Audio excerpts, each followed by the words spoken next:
discuss about Bharat Dynamics Limited. The company is a government of India enterprise and is engaged in the manufacturing of guided missiles and allied defense equipments. Company काफी चर्चा में है अपने FY25 के results को लेकर because financial highlights बताती हैं कि कंपनी का रेवेन्यू ग्रोथ, कंपनी का एक्सपोर्ट ग्रोथ और कंपनी की ऑर्डर बुक काफी इंटरेस्टिंग है और काफी स्ट्रांगली ग्रो कर रही है year on year basis.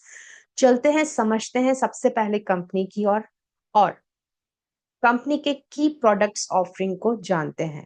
Company is in the manufacture and supply of guided missiles, under water weapons and allied defence equipment.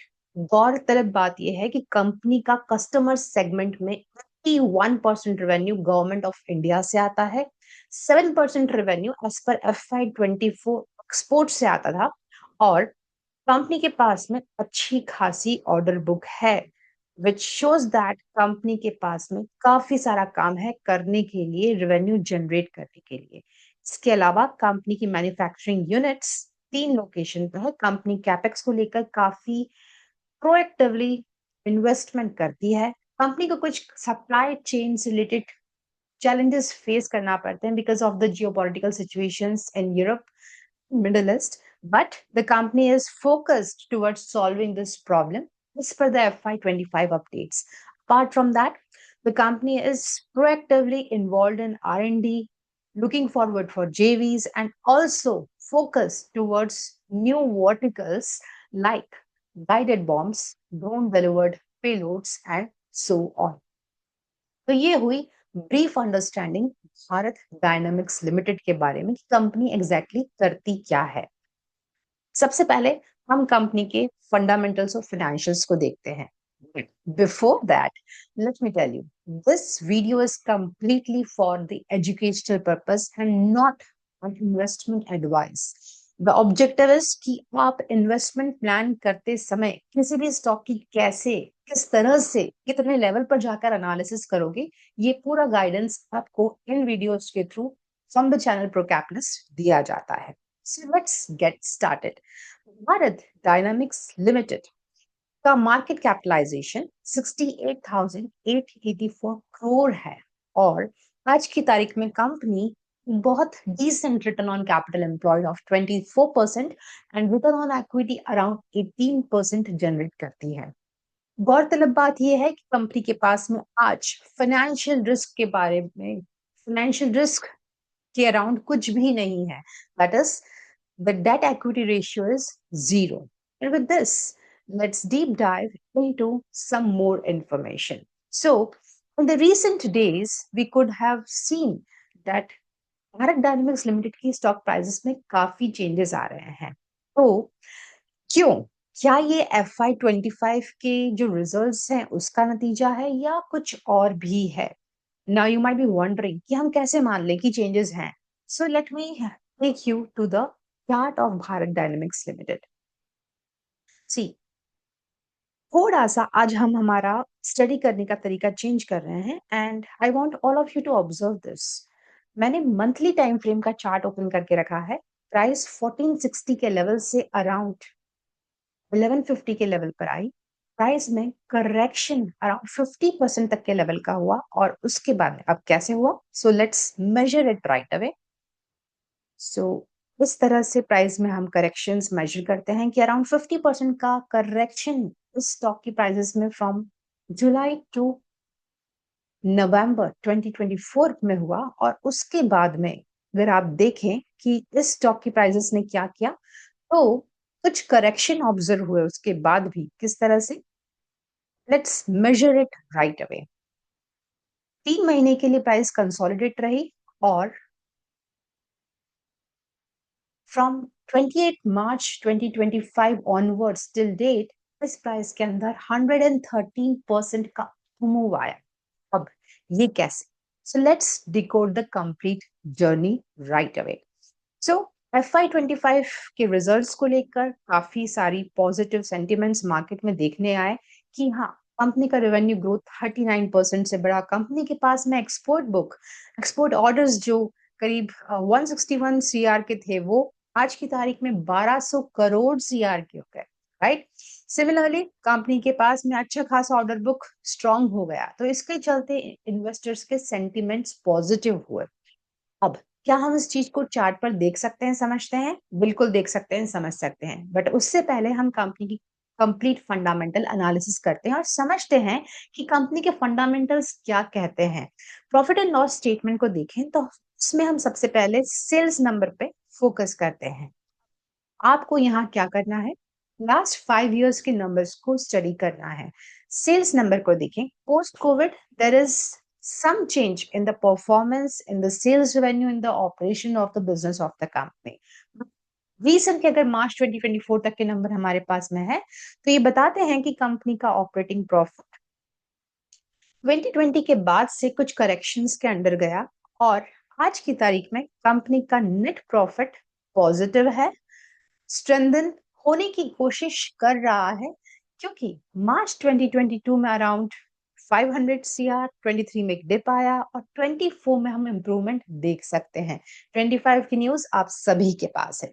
इसी के चलते कंपनी एक हेल्दी डिविडेंड पे आउट करती है अराउंड एंड अबव 30%। कंपनी की अगर बैलेंस शीट को देखी तो in balance sheet we have equity portion, and the equity portion such as that company has a strong equity base. The reserves are positive. Just check the number, 2847 crores से 3028 से 3454 and positive year on year, month on month basis, right? So reserves are strong. Company की borrowings almost negligible है, इससे company को कुछ फर्क नहीं पड़ता because company is self sufficient and does not rely on outside fund for their expansion and growth purposes. With this, the company has good amount invested in the assets, other assets of the organization. 824, 865 and 9530, 9564 and so on. So ये हुई company के balance sheet के बारे में बात। अब चलते हैं कैश फ्लो स्टेटमेंट के अंदर। कैश फ्लो में मुझे थोड़ा सा डिफरेंट ऑब्जर्वेशन यहाँ हुआ मिस compare to other balance sheet जो हमने अभी तक स्टडी करी। So let's try to focus on this. अगर आप कंपनी का cash flow from operating activities देखते हो तो इट इज लाइक 2021 के बाद में आप यहाँ पे एक बहुत बड़ा सा डिप देखेंगे cash flow from business operations में। देन इन मार्च 2023 एक बहुत हाइक देखोगे आप यहाँ पर cash flow from business operation में, और यही मार्च 2024 में एक और डिप देखने को मिलता है कि 2100 से cash flow from business operation कहीं ना कहीं 400 करोड़ के लेवल पर हो गए। ऐसा क्यों हुआ?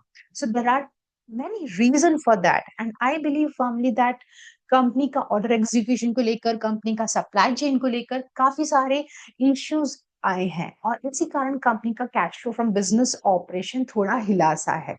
एंड अपार्ट फ्रॉम दैट, अगर आप कुछ रेशियोज को भी देखो तो these ratios tell very clearly कि कंपनी का जो इन्वेंट्री टर्नओवर डेज है वो बहुत हायर साइड पे जा रहा है and that should be something कि उसको लिमिट डाउन करना जरूरी है। सिमिलरली कंपनी का कैश कन्वर्जन साइकिल भी हर साल ईयर ऑन ईयर बेसिस बढ़ रहा है, मतलब कंपनी को बहुत टाइम लगता है। एवरी ईयर आप देखें कि 375 से 400, 400 से 400, 69, इसी तरीके से कंपनी का कैश कन्वर्जन साइकिल बढ़ रहा है। मतलब कंपनी कैश अवेलेबिलिटी को लेकर थोड़ा सा टाइट हैंड यहाँ पर फेस कर रही है। And similarly with this company का वर्किंग कैपिटल डेज भी बहुत ज्यादा बढ़ रहा है, मतलब जहां ये मैनेजेबल सिचुएशन में था 128 के आसपास, 169 के आसपास, वही कहीं अब 238 एंड 332 के लेवल पर आ रहा है। So this shows that company का cash flow from business operation में ये फ्लक्चुएशन कहीं ना कहीं वर्किंग कैपिटल मैनेजमेंट से रिलेटेड चैलेंजेस की ही देन है। With this, the company has cash flow from investing activity, which is negative. Company is employing it in investing activities, and company has a decent cash flow from financing activity, again negative, 148 का कुछ repayments हुआ रहेगा, and so on. With this, let's look into the investors. And in the company, the promoters hold 75%, a good number. DII is very limited amount of holding, around 12%, and the same is with the public holding. चलते हैं a peer comparison. What this tells? company, that is the Bharat Dynamics Limited, right, has a PE of 121 as compared to the industry average of 91. Seems to be overpriced, yes, because of certain positive news around the company's performance of export book, revenue growth, and so.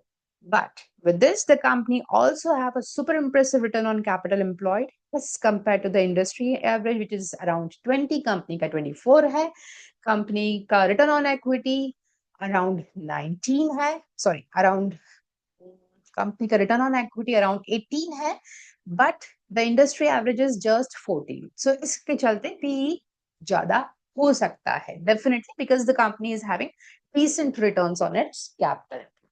Now, to summarize, this looks like the company has strong financials, that's the sales number, the operating profits, but I could see certain fluctuations in that.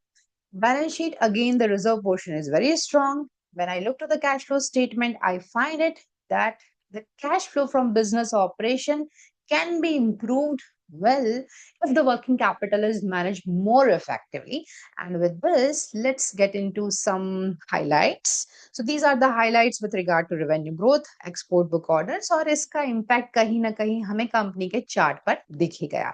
अब आज हम क्या करने वाले हैं? आज हम थोड़ा सा चार्ट को पढ़ने का तरीका चेंज करने वाले हैं. देखते हैं यहां से, मतलब मई 2024 में कंपनी की स्टॉक प्राइस में ऑल टाइम हाई अचीव किया, राइट. उसके बाद में क्या हुआ? के बाद में स्टॉक में डिप आना चालू हुआ और वो कुछ 1267 के लेवल पर पहुंच गया.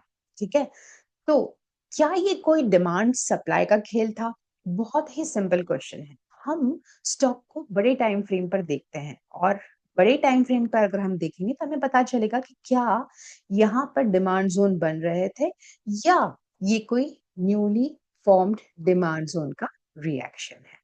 चलते हैं, देखिए, तो यहाँ पर इस स्टॉक के अंदर एक मूव आया दिसंबर 2023 के अंदर और उसके बाद में 1 2 3 4 महीने तक स्टॉक्स होल्डर की या बायर्स और सेलर की फाइट चली कि इस स्टॉक को हम नीचे लेके जाएंगे या ऊपर लेके जाएंगे फाइनली. और ultimately price all time high पे गई, बायर्स जीत गए एंड देन सेलर्स ने छोटी छोटी सेलिंग करना चालू हुई. और इसी तरीके से हम किसी भी स्टॉक में अंडरस्टैंडिंग ले सकते हैं. फिर क्या हुआ? सेलर्स नहीं माने और फाइनली 1 2 3 4 5 6 7 कैंडल्स पे candles, base candles and red candles बलती गई और स्टॉक 1025 के लेवल पर आ गया और नवंबर में इस तरह के हम मूवमेंट्स देख पाए. अब फरवरी 2025 में इस स्टॉक के अंदर काफी सारी सेलिंग ऑब्जर्व हुई. तो हम चलते हैं और समझते हैं कि यहाँ पर कोई डिमांड जोन था. So let's try to understand. यहाँ पर सबसे ज्यादा बाइंग के पेंडिंग ऑर्डर्स थे इस तरह से, जहां पर हम एक लेग इन देखते हैं, 4 बेस कैंडल देखते हैं और एक्सप्लोसिव लेग आउट देखते हैं. प्राइस ऑल टाइम हाई पर जाती है और उसके बाद में इस डिमांड जोन में आती है. इस तरह से प्राइस डिमांड जोन को हिट करती है और चलने की कोशिश करती है. चलने की कोशिश तो प्राइस ने कर दी, बट उसके बाद में क्या हुआ? थोड़ा बहुत कंसोलिडेशन हुआ.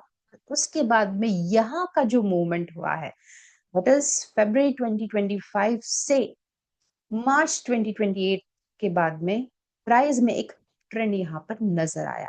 प्राइस ने यहाँ के लेवल्स को क्रॉस तो किया बट क्लोजिंग नहीं दी और इसी के चलते प्राइस में वापस एक डिप आया इस लेवल पर जाके, जो कि प्राइस को 1529 के लेवल पर लेकर गया.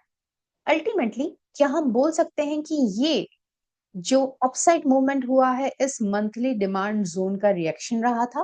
बिल्कुल. और फिर क्या हुआ? फिर आपके सामने है.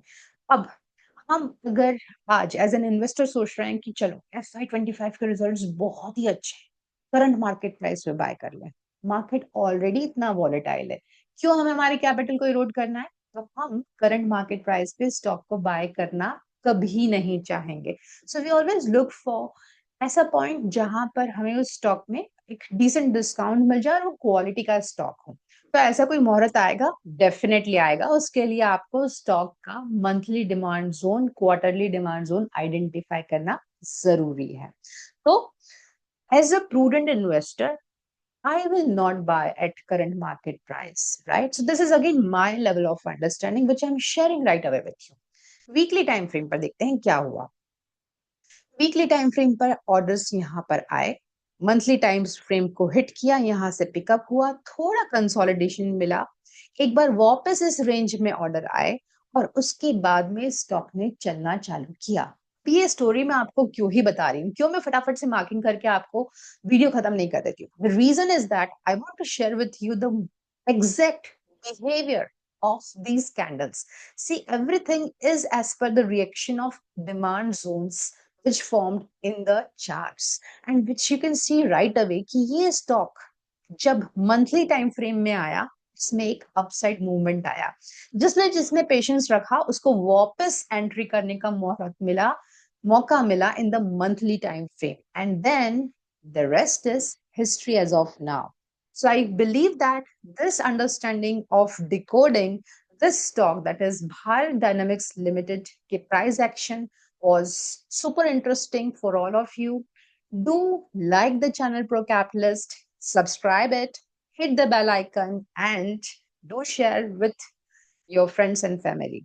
Now, stay tuned in for the next video and do comment in the comment box what you liked the most about this video and what are your key takeaways, and also what other stock you want me to analyze for your financial upskilling skills. See you soon in the next one. Bye bye.